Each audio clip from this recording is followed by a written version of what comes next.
행복한 사람입니다 하면서 인사하겠습니다. 우리는 행복한 사람입니다. 네. 여러분, 창세기를 우리가 이제 계속 공부를 하면서 이제 오늘은 22번째 시간인데요. 사실 오늘 이걸 준비를 하면서 좀 내용이 길더라고요. 그래서 좀 하나님, 내용이 좀 길어서 오늘 예배가 좀 늦게 끝나면 어떻게 하죠? 했더니 다행히 또 10분 일찍 시작해서 하나님께서 일부러 길게 하셨나 봐요. 네. 진지하게 받아들이시네요. 네. 여러분, 그 창세기는 크게 두 부분으로 나뉘어져 있습니다. 1장에서부터 11장까지, 그리고 12장에서 그 다음에 50장까지로 이렇게 나뉘어져 있는데, 1장에서부터 11장까지는 천지 창조부터 그 바벨탑까지의 사건을 다루고 있어요. 그런 역사를 다루고 있어서 1장에서 11장까지를 우리가 흔히 뭐라고 부르냐면 원역사다, 이렇게 부릅니다. 원역사. 그리고 12장에서 50장까지는 아브라함에서 요셉까지의 그 족장들이라 부르거든요. 그 사람들을 아브라함, 이삭, 야곱, 요셉 이런 사람을 족장이라고 부르는데, 그 족장들의 역사를 다루고 있다 그래가지고 족장사 이렇게 부릅니다. 그런데 이렇게 창세기가 두 부분으로 나뉘어져 있다고 해도 사실은 딱 한 가지의 주제를 다루고 있습니다. 그게 뭐냐면 창세기 강의 첫 번째 시간에 제가 말씀을 드렸죠. 바로 베네시트 엘로힘, 예수님 외에는 방법이 없다. 이게 그냥 그 전체, 창세기 전체의 주제입니다. 결국 우리의 모든 것은 하나님을 통해서만 나온다는 거예요. 그러므로 우리의 미래 역시 우리의 노력과 어떤 우리의 의지로 이루어지는 것이 아니라 오직 하나님을 통해서만 나오기 때문에 항상 우리 마음속에 기억해야 될 하나님의 말씀이 뭐냐면 창세기 1장 1절입니다. 태초에 하나님이 천지를 창조하셨느니라. 이 말씀은 굉장히 중요합니다. 즉 하나님 외에는 방법이 없다는 것입니다. 그러므로 우리의 인생은 우리의 꿈을 이루어가는 과정이 아니라 결국은 하나님의 꿈을 이루어가는 과정이 돼야 되고, 하나님의 꿈 역시 나의 노력, 나의 의지로 이루어지는 것이 아니라 오직 하나님의 도우심 그리고 하나님의 인도하심을 통해서 이루어질 수 있다라고 말하는 게 이게 창세기의 내용입니다. 그러니까 창세기가 여러 가지 이야기를 하고 있지만 결국 그거 하나 이야기하고 있는 거죠. 그러므로 우리의 인생이란 나의 꿈과 나의 소망을 좀 내려놓고 하나님의 꿈을 이루어가는 것이 진짜 하나님이 원하시는 인생이라는 것입니다. 그런데 이 모든 것이 이루어지기 위해서는 결국 나의 의지와 나의 힘을 포기하고 하나님만 믿고 의지하는 사람이 될 때 그때 가능하고, 하나님은 우리의 인생 자체를 그렇게 몰아가신다는 거죠. 그러므로 우리는 모든 순간 하나님의 말씀에 우리가 적극적으로 그래서 순종해야 될 줄 믿습니다. 그리고 그렇게 순종하는 인생이 될 때 우리는 진짜 믿음의 사람이 될 수 있는 것입니다. 결국 믿음이란 뭐냐? 믿음은 순종의 결과예요. 그러므로 하나님께서 나를 믿음으로 몰아갈 때 여러분 괜히 뻣뻣하게 버티지 마시고요. 하나님만 의지하면서 하나님 말씀에 적극적으로 순종해야 될 줄 믿습니다. 여러분, 오늘 말씀에 보면은 드디어 그 창세기의 가장 유명한 인물이라고 말할 수 있고 어떤 중심 인물이라고 말할 수 있는 그 아브라함이 등장을 합니다. 이때는 아직은 이름이 아브라함으로 바뀔 때는 아니고요. 아브람이라는 뜻을 갖고 있죠. 아브람. 근데 이 아브라함은 나중에 이름이 이제 아브라함으로 바뀌게 되죠. 그런데 아브라함은 우리가 잘 알고 있다시피 믿음의 조상 아닙니까? 그렇죠? 믿음의 조상. 그런데 아브라함이 처음부터 믿음의 조상이었겠습니까? 아니에요. 아브라함은 처음부터 믿음의 조상이 아니었습니다. 그냥 평범한 인간이었습니다. 근데 그런 사람이 결국에는 믿음의 조상이 되었습니다. 사실 아브라함은 어떤 사람이었냐면 굉장히 불완전한 사람이에요. 그리고 누가 봐도 참 부족하고 연약한 인간이었는데 어떻게 보면 참 수준 이하의 사람? 그런 사람이 바로 아브라함입니다. 왜냐하면 우리가 창세기에 보면 그런 수준 이하의 행동들을 합니다. 우리가 그것을 행동이라고 말하기도 참 부끄러울 정도로, 그냥 부끄러운 짓이라고 말할 정도로 그런 행동들을 하죠. 근데 그런 사람이 누구였냐면 그 사람이 바로 아브라함이었습니다. 그런데 하나님은 그런 아브라함을 갈대아 우르에서 불러내어서 그의 인생을 통해서 하나님의 꿈을 이루어 가셨다는 것입니다. 여러분, 그 사도행전 7장에 보면은 그 유명한 스데반 집사님의 설교가 나옵니다. 특별히 2절에서부터 4절까지를 보면은 하나님께서 아브라함을 부르시는 장면과 함께 그가 가나안 땅에 오게 되는 그 과정들이 자세히 소개되어서 나오는데, 여러분 우리 사도행전 7장 2절에서부터 4절까지 한번 다 같이 한번 보겠습니다. 사도행전 7장 2절에서 4절까지입니다. 같이 봅니다. 시작. 스데반이 이르되 여러분 부형들이여 들으소서. 우리 조상 아브라함이 하란에 있기 전 메소보다미아에 있을 때에 영광의 하나님이 그에게 보여 이르시되 내 고향과 친척을 떠나 내가 내게 보일 땅으로 가라 하시니 아브라함이 갈대아 사람의 땅을 떠나 하란에 거하다가 그의 아버지가 죽음에 하나님이 그를 거기서 너희 지금 사는 이 땅으로 옮기셨느니라. 아멘. 지금 스데반 집사님이 그 사도행전 7장에서 설교를 하면서 유대인들에게 설교를 하면서 처음 꺼냈던 사람이 누구였냐면 아브라함입니다. 아브라함의 이야기부터 이제 시작을 해서 설교가 쭉쭉쭉 시작이 됩니다. 여러분 우리가 창세기에 있는 말씀만 딱 보면은 아브라함이 그 하란에서 아버지 데라가 죽자 하나님의 그 부르심을 받은 걸로 창세기는 그렇게 나와 있거든요. 하지만 스데반의 설교를 보면은 아브라함은 이미 메소보다미아에서 하나님의 영광을 봤다 이렇게 증거하고 있습니다. 근데 이 메소보다미아가 어디냐면은 창세기 11장에 나오는 갈대아 우르입니다. 갈대아 우르. 우리 교회를 좀 오래 다니셨던 분들은 좀 갈대아 우르 이렇게 많이 좀 들어보셨을 거예요. 갈대아 우르입니다. 그러므로 이 모든 사실을 종합을 좀 해볼 때 아브라함은 이미 갈대아 우르에서 하나님의 부르심을 받았다는 거예요.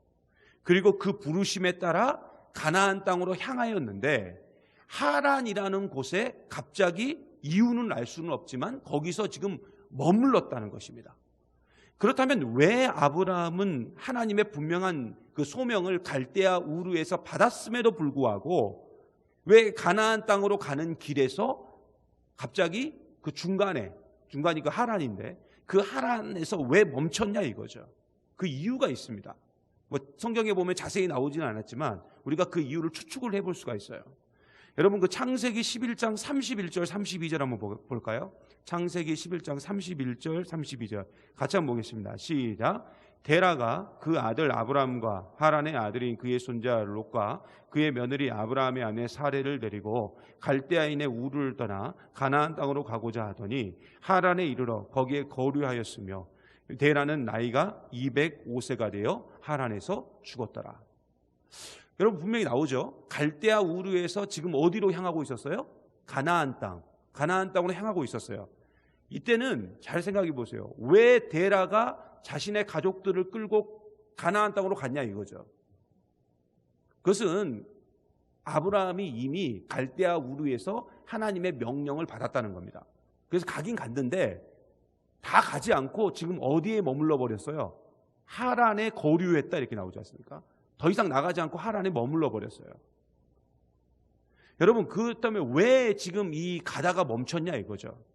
여러분 아브라함이 살았던 시대는 족장 시대였습니다. 이 족장 시대의 특징이 있어요. 족장 시대의 특징은 뭐냐면은 아버지에게 모든 권한이 다 부여가 돼요.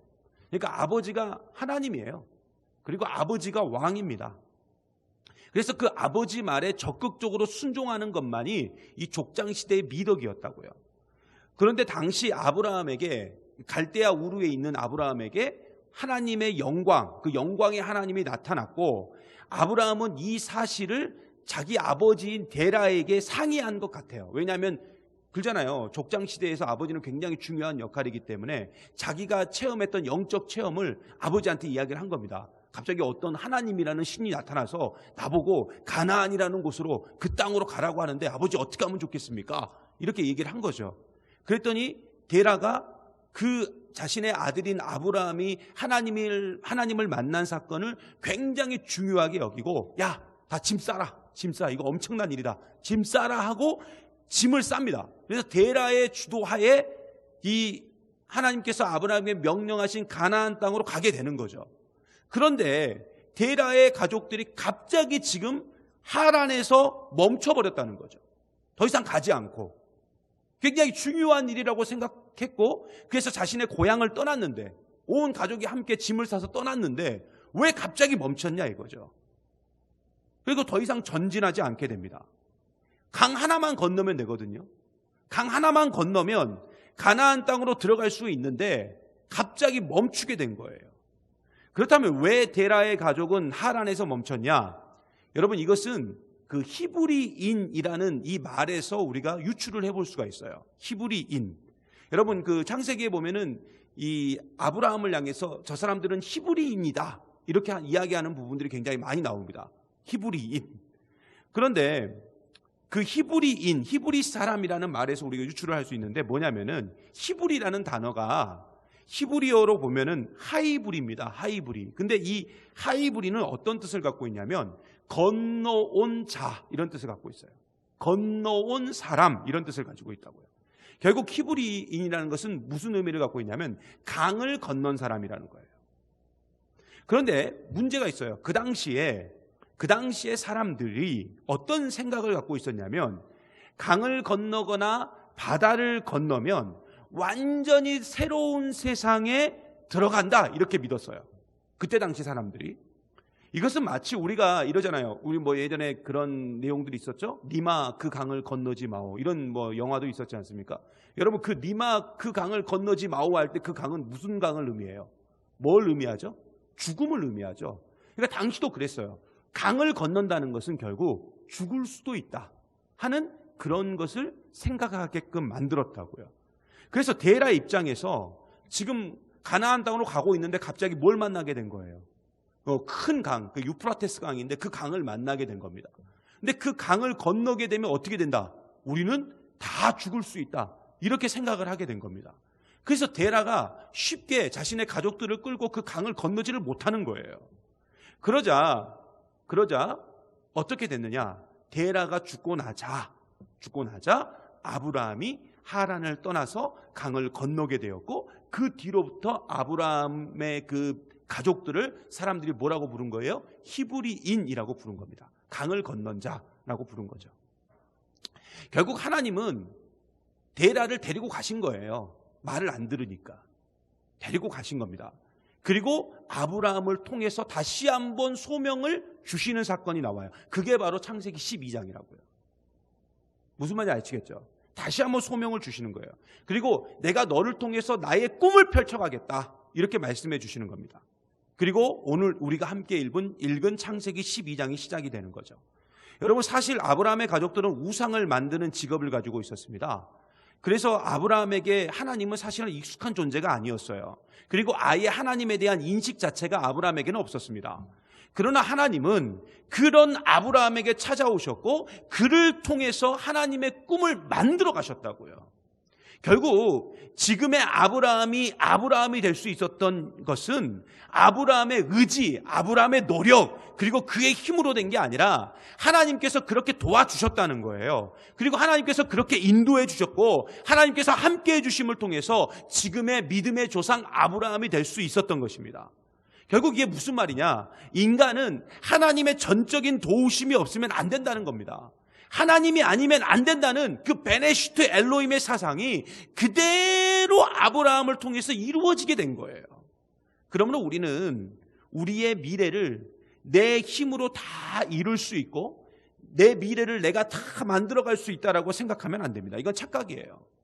모든 것을 우리는 하나님께 맡기고 하나님만 의지하면서 우리가 살아갈 때 하나님이 원하시고 하나님이 바라시는 아름다운 미래, 우리의 미래가 열리게 될 줄 믿습니다. 그래서 하나님은 이러한 사실을 정확하게 보여주기 위해서 아브라함이라는 샘플을 만들어 놓으신 거예요. 우리 모두에게 자 봐라 이게 모델이다 하면서 아브라함이나 모델을 하나 딱 삼으시고 그를 통해서 우리가 어떻게 살아야 될지 창세기 12장부터 쭉 알려주시는 겁니다. 하나님 아니면 안 된다는 거예요. 그래서 여러분 오늘 말씀 1절 한번 볼까요? 우리 1절. 자, 1절에 보면은 하란에서 주저하고 있는 아브라함에게 하나님이 찾아오셨습니다. 지금 이 12장 1절은 지금 하란에서 있었던 사건이에요. 강을 건너기 전이에요. 그때 아브라함에게 하나님께서 찾아오셔서 이렇게 말씀하셨습니다. 우리 1절 말씀 같이 봅니다. 시작. 여호와께서 아브라함에게 이르시되 너는 너의 고향과 친척과 아버지의 집을 떠나 내가 내게 보여줄 땅으로 가라. 아멘. 여러분 굉장히 유명한 구절이죠. 여러분 창세기 12장 1절은 하나님께서 아브라함에게 공식적으로 두 번째 찾아온 사건입니다. 두 번째. 갈대아 우르에서 처음으로 찾아오셨고 그 다음에 하란에서 이제 두 번째로 찾아오셨습니다. 그리고 이 12장에 보면 하나님께서 아브라함에게 크게 두 가지의 약속을 해요. 두 가지 약속을 하는데 첫 번째는 뭐냐면 내가 너에게 자손을 주겠다. 자손에 대한 약속을 주시고, 두 번째는 뭐냐면 나라에 대한 약속을 주십니다. 내가 너로 나라를 만들겠다. 큰 나라를 만들겠다. 이렇게 약속을 하시는데, 여러분, 이 나라의 특징이 좀 이상해요. 하나님께서 내가 너를 통해서 큰 나라를 만들겠다라고 말씀하셨는데 그 나라의 특징이 좀 특이하다고요. 여러분, 우리가 기본적으로 알고 있는 상식이 있는데 뭐냐면은 한 나라, 그러니까 한 국가가 구성되기 위해서는 세 가지의 국가의 3요소라는 게 있어요. 국가의 3요소. 첫째는 뭐냐면 땅이 있어야 됩니다. 국토가 있어야 되죠. 그죠? 두 번째는 뭐냐면 국민이 있어야 돼요. 국민. 그리고 마지막으로 국가가 국가로서 인정받기 위해서는 주권이 있어야 됩니다. 주권을 상실하면 국가로서 인정을 받지는 못하죠. 그래서 이걸 우리가 국가의 3요소, 땅, 그 다음에 국민, 그 다음에 주권, 이 세 개가 국가의 3요소인데, 그런데 오늘 하나님께서 하나님의 나라를 아브라함을 통해서 만드신다고 하시면서 그에게 복을 주시는데, 내가 너에게 땅도 주겠다, 국토도 주겠다, 그리고 자손은 뭐예요? 국민도 주겠다. 근데 뭐가 빠졌어요 지금? 주권에 대한 약속이 없어요. 아무리 뒤져봐도 내가 너를 통해서 하나님의 나라를 만들겠다라고 하셨는데 아무리 찾아보아도 주권에 대한 약속은 보이지가 않습니다. 결국 하나님은 아브라함을 통해서 하나님 나라를 만드시려고 했는데 그 하나님 나라의 주권은 아브라함, 즉 사람에게 있지 않고 하나님께 있다는 거예요. 지금 그걸 이야기하는 겁니다. 그러니까 세상 나라와 하나님 나라의 가장 큰 차이는 거기서 드러나는 거예요. 주권이 누구에게 있느냐? 주권이. 결국 하나님 나라의 주권은 아브라함에게 있지 않다는 겁니다. 하나님께 있다는 거예요. 그리고 하나님은 이 사실을 아브라함에게 알려주시기 위해서 긴 시간 동안 그를 이해시키고 설득시키는 작업을 하십니다. 그런데 이게 일반적인 보통 사람들 같으면은 사실 이 정도 하면 금방 이해하고 그래서 알아갔을 건데, 아브라함이 원래는 어떤 사람이었냐? 아까도 말씀드렸듯이 그는 우상을 만들던 사람이었거든요. 이게 여호수아 24장에 나오는데 우상을 만들던 사람이었기 때문에 굉장히 그 하나님에 대한 이해의 부족이 너무 컸어요. 이해가 너무 부족했어요. 그런데다가 굉장히 이 아브라함 자체가 아둔하고 답답한 스타일이라서 이걸 이해하는데, 그러니까 하나님 나라의 주권은 하나님께 있다는 것을 이해하는데 너무나도 길고 먼 시간이 걸립니다. 그리고 그 긴 시간 동안 있었던 아브라함의 그 멍청한 짓들이 창세기에 쭉 소개되고 있죠. 그런데 이렇게까지 아브라함의 멍청한 행동들이 이렇게 창세기 이 성경에 소개되고 있는 것은 결국 아브라함을 통해서 누구를 보라는 거예요? 나를 보라는 겁니다. 하나님은 그걸 알려주기 위해서 이 성경을 기록하게 하신 거죠. 여러분, 하나님은요, 한 사람을 선택하고 그 사람이 완전한 한 사람으로 세워질 때까지 하나님은 계속 그 사람을 만들어 가십니다. 포기하지 않으세요. 계속 만들어 가셔요. 그러므로 하나님께서 왜 부족하고 연약한 나를 선택하시고 왜 저 김집사, 이집사, 박집사를 왜 선택하셨냐? 바로 그 사람을 만들어 가심을 통해서 하나님의 꿈을 이루고 하나님의 나라를 만들어 가시기 위해서 우리를 불러서 이 자리 가운데 세우셨다는 것입니다. 그래서 오늘 말씀 1절에 보면은 세 가지를 이야기를 해요. 세 가지. 바로 고향, 친척, 그다음에 아버지의 집을 말합니다. 그런데 이걸 다 어떻게 하라는 거예요, 지금? 떠나라는 거예요. 하나님은 이곳을 떠나라 이렇게 말씀하셨어요. 고향 떠나라, 친척 떠나라, 아버지 집 떠나라. 여러분, 고향, 친척, 아버지의 집은 그러면 어떤 곳이냐? 바로 익숙하고 편안하고 만만한 곳입니다. 하지만 하나님의 꿈을 이루기 위해서는 이 익숙하고 편안하고 만만한 곳을 우리가 떠나야 된다는 거예요. 그래서 지금 내가 서 있는 이곳이 만약 그런 곳이라면 우리는 그곳을 떠나야 하나님의 꿈을 이룰 수 있고 하나님의 나라를 만들어갈 수 있는 것입니다. 그래서 하나님은 자꾸 우리의 둥지를 흔드는 거예요. 우리의 둥지를 흔든다고요. 여러분, 이게 지금 신명기서에 나왔거든요. 하나님께서 독수리 비유를 하셨어요. 독수리가 자기 새끼들이 잘 날 수 있도록 그 나는 훈련을 시킬 수 있도록 하기 위해서 어떻게 한다고 그래요? 그 둥지를 흔들어 버린다고 그러죠. 어미 독수리가 둥지를 흔들면 어떻게 돼요? 절벽에 있는 그 독수리 둥지에서 새끼들이 갑자기 확 떨어지게 되겠죠, 밑으로. 그렇죠? 그 과정을 거치면서 독수리 새끼들이 어떻게 되는 겁니까? 잘 날 수 있게 되는 거죠. 그러니까 하나님이 우리를 그렇게 흔드시는 거예요. 왜요? 그래야 우리가 그래야 우리가 더 높이, 더 멀리 날아서 하나님의 꿈을 이룰 수 있기 때문에 자꾸 우리의 삶의 현장이 왜 이렇게 힘들고 어렵고 고통스럽냐? 다 그런 이유가 있다는 겁니다. 이게 하나님의 계획이고 하나님의 실천이에요. 그래서 우리의 인생길을 성경에서는 뭐라고 말하냐면 광야다 이렇게 말하는 겁니다. 광야다. 광야의 길이 걸어가는 것은 힘들지만 하나님은 그 길을 통해서 우리를 더욱더 성숙하게 만들고 그 길을 통해서 하나님의 원대한 꿈을 저와 여러분을 통해서 만들어 가신다는 거예요. 그러므로 우리가 우리의 인생을 살아가면서 왜 이렇게 내 인생은 자꾸 이렇게 힘들고 어렵고 고통스럽고 왜 이렇게 막 복잡한 일들 투성이냐? 당연한 거예요. 왜요? 하나님이 우리를 더 멋지게 만드시기 위한 하나님의 과정이라는 것입니다. 그러므로 오히려 고통이 없고 오히려 평안하고 오히려 안주하고 오히려 안전하고 이런 게 더 안 좋은 거예요. 오히려 하나님이 나를 많이 흔드시고 있는 것일수록 우리를 하나님께서 더 크게 쓰시려고 하는 하나님의 원대한 꿈이 그 안에 있다고요. 그러므로 지금 우리 교회 안에서 그리고 우리 가정 안에서 발생하는 어려움들은 사실 단순히 생긴 어려움이 아니라 하나님의 꿈을 이루기 위한 하나님의 흔드심이고 우리는 그 흔드심 속에서 불평과 불만을 쏟아부을 것이 아니라 오히려 진취적으로 그 광야의 길을 걸어가야 될 줄 믿습니다. 이것은 마치요 신약 성경에도 다 나와 있어요. 예수님께서 승천하시기 전에 마지막으로 하셨던 말씀이 뭐예요? 땅끝까지 이르러 내 증인 되라 이렇게 말씀하셨어요. 땅끝까지라고 분명히 이야기하셨거든요. 그런데 교회가 세워지고 성령의 충만함을 통해서 교회가 세워지고 그 교회가 어디에만 머물러 있느냐면 땅끝으로 안 가고 예루살렘에만 계속 머물러 있는 거예요. 하나님은 분명히 예수님은 분명히 승천하시기 전에 땅끝까지 이르러 내 증인 되라고 말씀하셨는데 이들은 땅끝으로 안 가는 거예요. 왜요? 지금 예루살렘이 너무 좋거든요. 여기 안전하고 만만하고 그죠? 평안하고 그러니까 여기 있는 거예요. 그러니까 하나님께서 어떻게 하십니까? 예수님께서 어떻게 하셔요? 바로 스데반 집사의 순교의 과정을 통해서 흔들어 버리잖아요. 교회를 흔들어잖아요.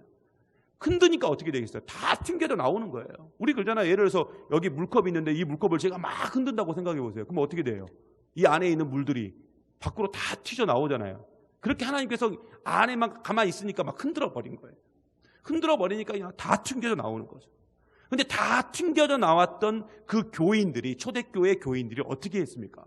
그냥 도망만 다녔습니까? 막 핍박만 피해서 다녔습니까? 그러지 않았잖아요. 사도행전에 보면은 이들은 도망 다니면서 복음을 전합니다. 대단하지 않습니까? 왜 그러냐면 깨달은 거예요.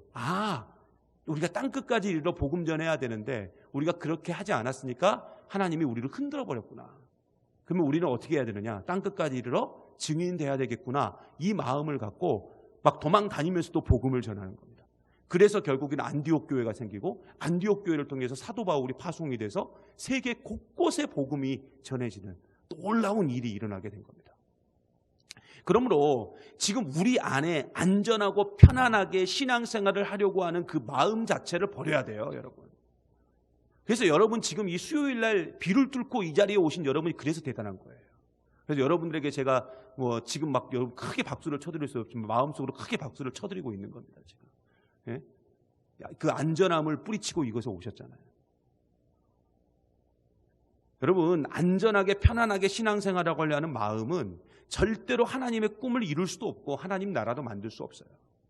그래서 그리스도인은 절대로 안주하면 안 됩니다. 여기가 좋사오니 하면서 여기에 머물러 있으면 안 된다고요.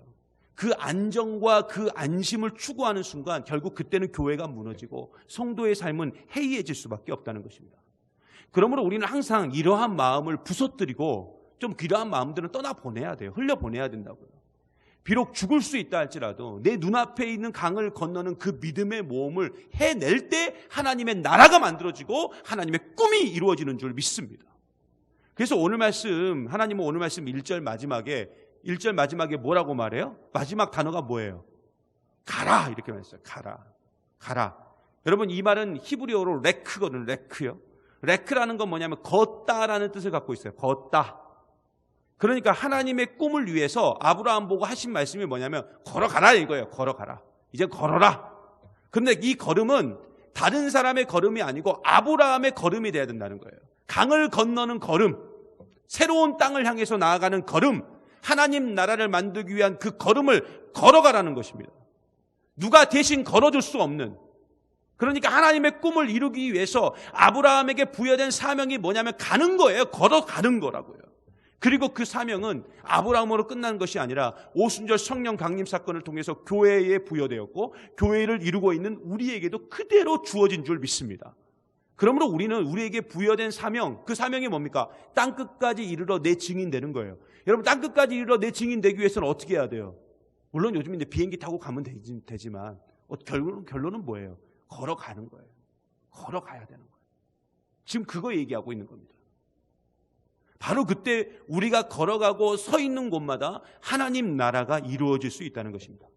하지만 그 길이 힘들다고 우리가 걷지 않는다면, 내게 주어진 그 사명이 너무 힘들다고, 하나님 힘들어요, 우리는 못 걷겠어요, 그냥 안전한 게 좋아요, 안주하고 있는 게 좋아요, 평안한 게 좋아요 라고 우리가 있다면은 결국 우리는 하나님의 꿈을 이룰 수도 없고, 우리가 그전에 요한계시록을 통해서 봤던 7교회 중에 그런 교회 있었죠. 살았다 하는 이름은 가졌지만 정작 죽어있는 사대교회와 같이 될 수밖에 없다는 것입니다. 그런데 지금 한국교회 자체가 다 그러잖아요. 다 사대교회 같잖아요. 그런데 그 한국교회는 누구도 포함돼요? 사실 우리도 포함돼요. 여러분 물론 하나님의 꿈을 이루기 위해서 가는 길이 쉽지는 않아요. 그잖아요. 그 걸어가는 길이 얼마나 힘들지 다 압니다. 왜냐하면 거의 대부분이 맨 땅에 헤딩하는 수준이거든요. 우리가 걸어가는 길이라는 게. 사실 아브라함도 딱 그런 상황이었습니다. 뭐 하나님의 명령이라고 했기는 했지만은 이건 뭐 전혀 낯선 땅에, 그리고 강까지 건너야 되는 그런 부담감은 아브라함에게 큰 두려움이었고 고통이었습니다. 그런데 여러분, 우리가 시편 126편에 너무나도 유명한 말씀이 있어요. 울며 씨를 뿌리는 자가 기쁨으로 단을 거두리로다. 결국 눈물의 과정이 있으면 우리가 기쁨으로 단을 거둘 수 있는 줄 믿습니다. 사실 우리 교회도 그랬잖아요. 우리 교회도. 제가 뭐 그때 경험해 본 건 아니지만 우리 장로님들, 우리 뭐 권사님들 이야기를 들어보면 결국에는 우리 교회도 차가운, 예전에 그 마룻바닥에서 눈물로 기도하셨던 분들이 계셨기 때문에 우리가 지금 이 자리 가운데 이렇게 세워질 수 있었고, 또 앞으로의 70년, 새로운 70년을 우리가 이어갈 수 있게 된 것입니다. 그런데 이전의 70년에서 앞으로 새로운 70년을 우리가 이어가기 위해서는 결국 지금 우리들의 믿음의 선배들처럼 눈물을 흘리지 않고서는, 기도하지 않고서는, 눈물로 헌신하지 않고서는 절대로 앞으로의 70년은 주어지지가 않습니다. 그러므로 우리는 항상 어떤 마음으로 살아야 되느냐? 개척자의 마음으로 살아야 된다는 것입니다. 그런데 이 모든 것을 누가 만들어가는가? 내가 만드는 게 아니에요. 하나님이 만드시는 거죠. 그래서 오늘 말씀 2절 한번 보겠습니다. 우리 2절 말씀 크게 한번 보겠습니다. 같이 봅니다. 시작. 내가 너로 큰 민족을 이루고 내게 복을 주어 내 이름을 창대하게 하리니 너는 복이 될지라. 아멘. 여러분, 우리가 굉장히 좋아하는 말씀이죠. 그죠? 특별히 맨 마지막. 여기 엄청 좋아하죠. 여기 동그라미 딱 쳐놓고 밑줄도 그어놓고, 그죠? 형광펜으로 칠해놓기도 하고, 그죠? 게다가 너는 이 말에다가 살며시 내 이름을 넣어보기도 하고, 그죠? 그런 우리가 참 좋아하는 구절 아닙니까? 근데 여러분, 사실은 이 2절 말씀에서 제일 중요한 구절은 너는 복이 될지라가 아니에요. 이 2절에서 가장 핵심이 되는 구절이 있는데 그게 뭐냐면 맨 첫 번째 주어입니다. 내가입니다. 내가. 네가 복이 되는데 그 복을 누가 주냐 이거예요. 누가 준다는 거예요? 내가. 나는 누굽니까? 하나님이. 그러니까 결국 하나님이 하겠다는 겁니다. 아브라함의 의지, 아브라함의 결단으로 하나님 나라가 만들어지는 게 아니고 하나님이 아브라함을 통해서 그렇게 하시겠다는 거예요. 그래서 하나님이 아브라함을, 그리고 우리를 복이 되게 하겠다는 겁니다. 그럴 자격이 하나도 없는데, 심지어 욥기에서 증거하고 있는 것처럼 우리가 지옥 끝에 있다 할지라도 우리를 불러다 놓고 우리를 복이 되게 하겠다는 거예요. 누가요? 하나님이요. 결국 하나님 나라의 주권은 누구에게 있어요? 하나님께 있다는 겁니다. 하나님 나라를 만들어가야 될 우리 인생의 주도권 역시 누구한테 있다는 겁니까? 하나님께 있다는 것입니다. 그래서 하나님은 우리가 아브라함과 같이 멍청하고 바보스러운 행동, 오늘 말씀에도 나오잖아요. 그죠? 자기 부인을 막 누이라고 속이고 뭐 이런 내용들이 나오지 않습니까? 여러분, 여기 있는 그 아내분들 중에 한번 남편이 자기를 팔아먹었다 생각해 보세요. 이문숙 권사님, 김목줄 집사님이 권사님을 팔아먹었어요. 다른 남자한테 팔아먹었어요. 여러분 이거 예? 정우숙 권사님, 변형태 집사님 팔아먹었어요. 여러분 이런 일이 벌어진다고 한번 생각해 보세요. 근데 아브라함이 그랬다니까요. 근데 또 사라는 또 그걸 또 괜찮다 그래요 또. 근데 더 웃긴 것은 부인을 팔아먹고 돈도 받고 재산도 늘리고 다시 부인도 되찾고. 근데 이 모든 과정들을 누가 하셨냐 이거자는 거죠. 하나님이 다 하셨다는 거예요. 물론 팔아먹은 건 아브라함이 했지만 회복시키는 건 하나님이 다 하셨다고요. 지켜주시는 것도 하나님이 하셨다고요. 그 바보스러운 멍청한 행동을 해도 하나님이 다 이해하시고 설득해 가시면서 아브라함을 계속 지금 믿음으로 막 이끌어 가시는 겁니다. 그래서 알려주는 거예요. 하나님의 나라는 너에게 달려있는 게 아니고 내가 하는 거다. 내가 하는 거다. 그래서 너는 나만 바라봐야 된다. 하나님 외에는 방법이 없다. 그거 알려주시는 겁니다. 그래서 하나님은 아브라함에게 어떤 일을 지금 하게끔 하시냐면 하나님의 말씀으로 확 묶어버리는 거예요.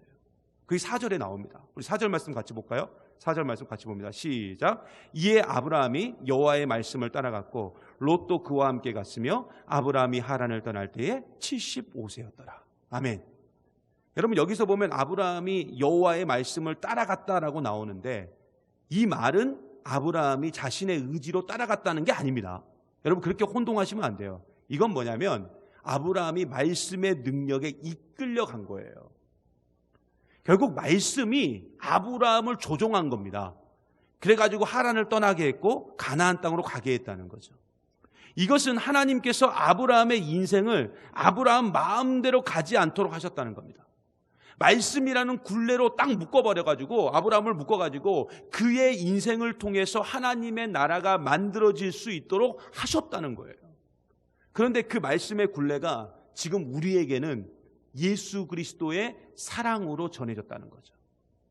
그리고 그 예수님의 그 십자가의 사랑으로 우리를 꽉 묶어주시고, 그죠?